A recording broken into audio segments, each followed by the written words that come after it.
अरे बच्चों, आज के इस लेक्चर में हम देखेंगे प्रोजेक्ट फाइल यानी कि असाइनमेंट।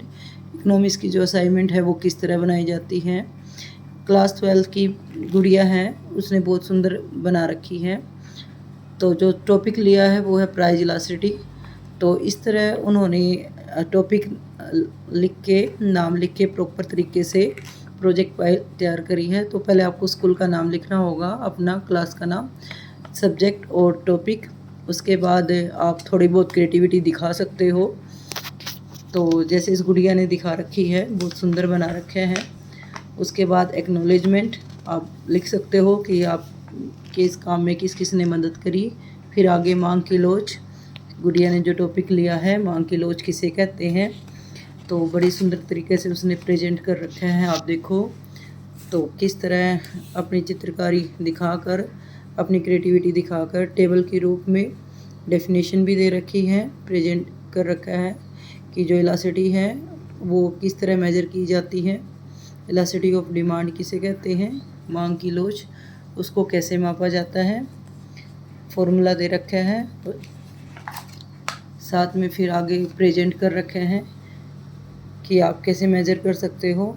तो अगर कोई मतलब चित्र है, कोई डायग्रामेटिकल है, कोई लाइन है, तो आप उसमें कैसे मापोगे, ज्योमेट्रिकली उसको कैसे मेजर करोगे। तो मिड पॉइंट से आप मेजर कर सकते हो, ये भी एक मेथड है।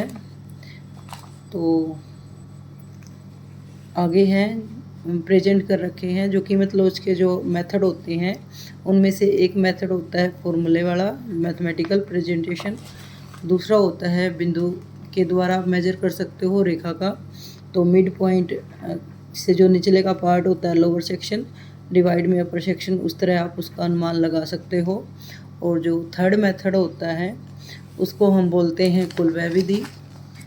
तो जो कुलव्य विधि है मार्शल द्वारा दी गई थी। तो इस तरह उस गुड़िया ने टेबल बना रखी है। कुलव्य विधि की अलग अलग सिचुएशन दिखा रखी है।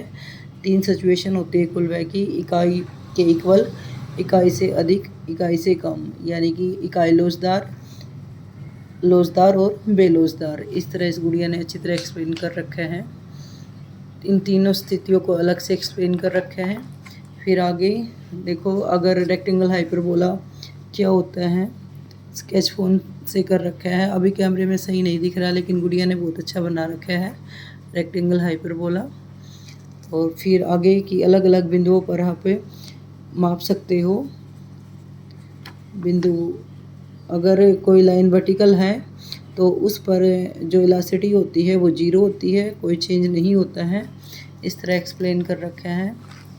जो कि मतलब उसकी अलग अलग सिचुएशन है, इन्फिनिटिव कब होता है, इक्वल 1 कब होता है।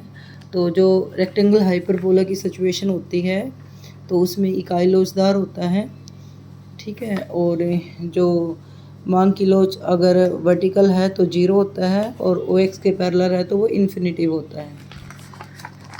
इस तरह एप्लीकेशन की अलग अलग बाज़ार में या अलग अलग सिचुएशन में जो इलास्टिसिटी है वो कैसे यूज होती है, तो ये पॉइंट दे रखे हैं। तो जो इलास्टिसिटी है वो एक अधिकारी है, वो कीमत निर्धारित करने के लिए इलास्टिसिटी का प्रयोग करता है। कीमत विभेद के लिए वस्तु कराधान में भी यूज होते हैं। गुड़िया ने अच्छा पेंटिंग द्वारा बहुत अच्छे से रिप्रेजेंट कर रखा है इसको।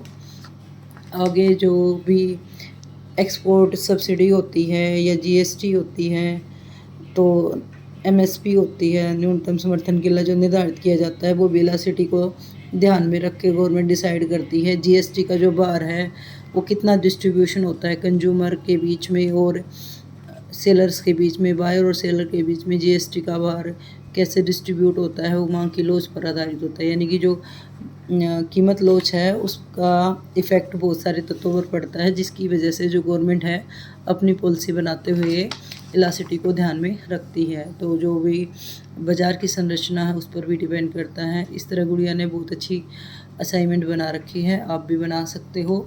और बहुत सुंदर रिप्रेजेंट कर रखा है, डायग्राम भी बहुत सुंदर बना रखे हैं।